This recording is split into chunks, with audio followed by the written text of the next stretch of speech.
Hi, y'all folks. I'm Sean the Modern Yeoman, and we've got some swamp water. Actually, it's not swamp water. We have a compost bucket that we keep in the kitchen. Put all of our food scraps in it. Some of the food scraps go to the chickens, the rest go into that bucket.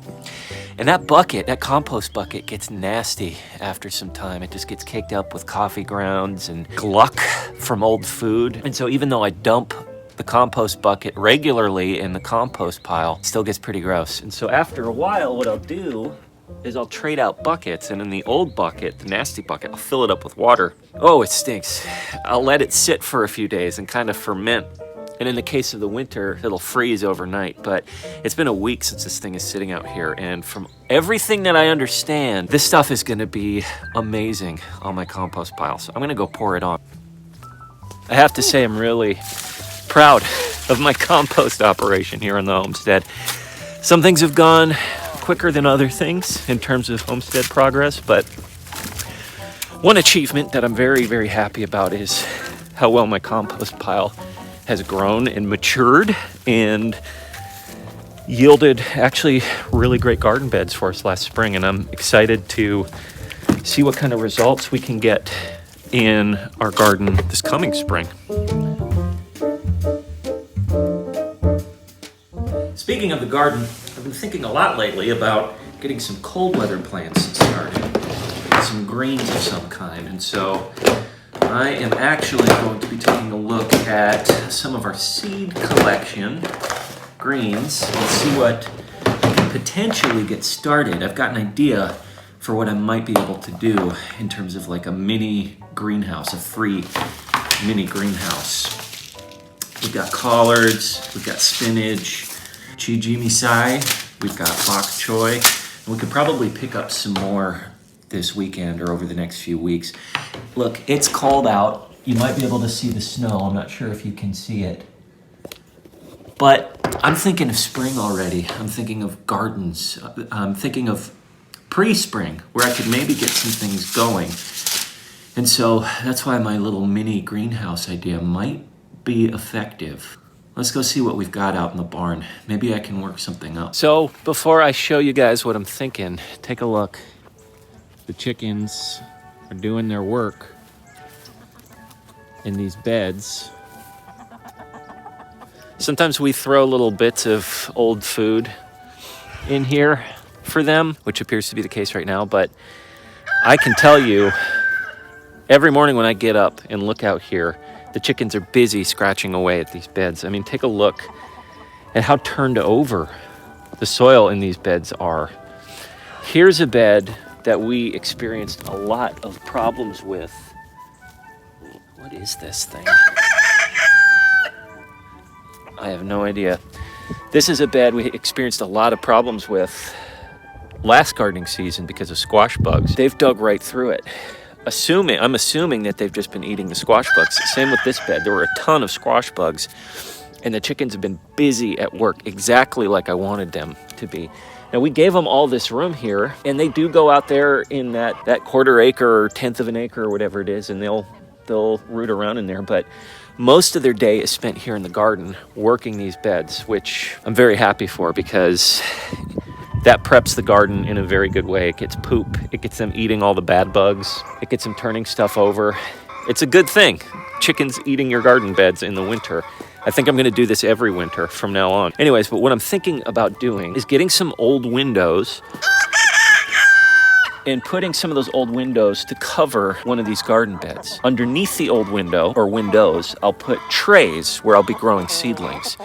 We obviously don't have a greenhouse or a hothouse right now that we can start growing things in, and the light inside of the house is kind of catch as catch can. Sometimes it's not all that great. So I'm thinking I'll make just like a little mini, cheap, free greenhouse here in one of these raised beds. And the windows will do two things. It'll keep the interior of the bed warm, so I can keep the trays in there and grow seedlings, but it'll also keep the chickens out. What I need to do now is find some old windows and maybe some sort of system I can concoct to put over here. Also, I need to find some trays, which I don't think I should have too much of a problem finding seed trays. So that's my goal right now. Old windows, seed trays. Let's go look.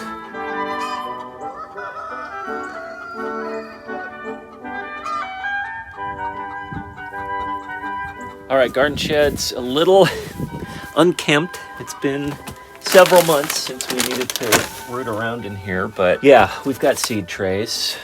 24 cells. Oh, here we go.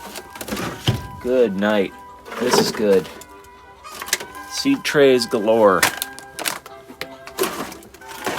We'll have enough. We'll have plenty of seed trays. Obviously, we'll need to buy some seed starter, some soil, although I may be able to use my compost in some of it. That is rich compost. I don't know. I might just get a bag of seed starter soil. But first order of business is finding these trays, and that I've done. So let's take a look at some windows and maybe some sort of system I could set up. Okay, so I've been using one of these barn stalls to store old windows. And I stored these things last year, and I'm glad I didn't get rid of them because these might come in handy for what I'm looking to do. The fact is, though, is that they're pretty small.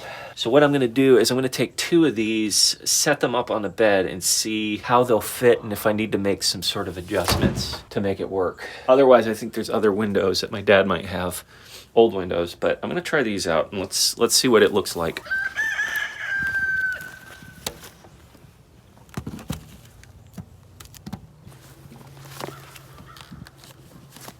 Kind of on this corner, but I'm going to need to cover the whole bed with glass, and all of the panes in the middle are just going to be floating there.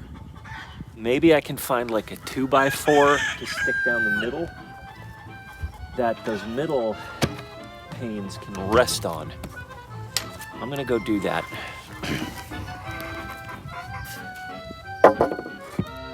Just barely, that's actually perfect.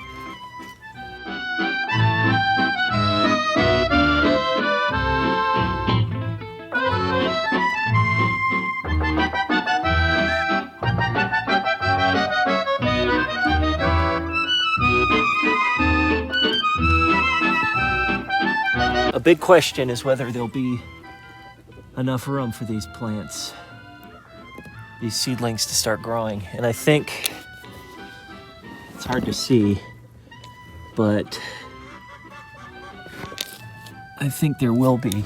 My goal is to just get them up past the seedling stage.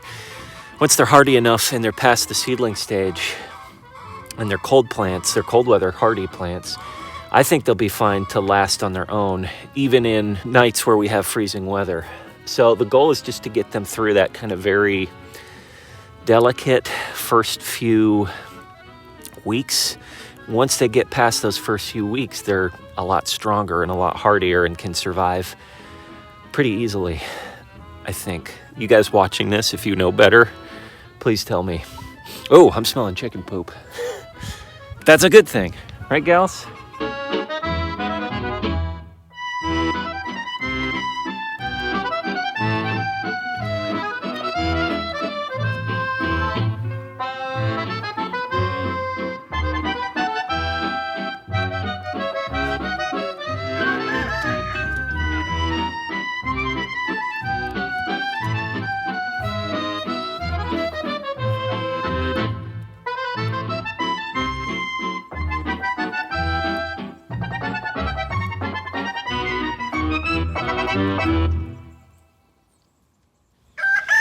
Dealing with this gap here and this gap over here.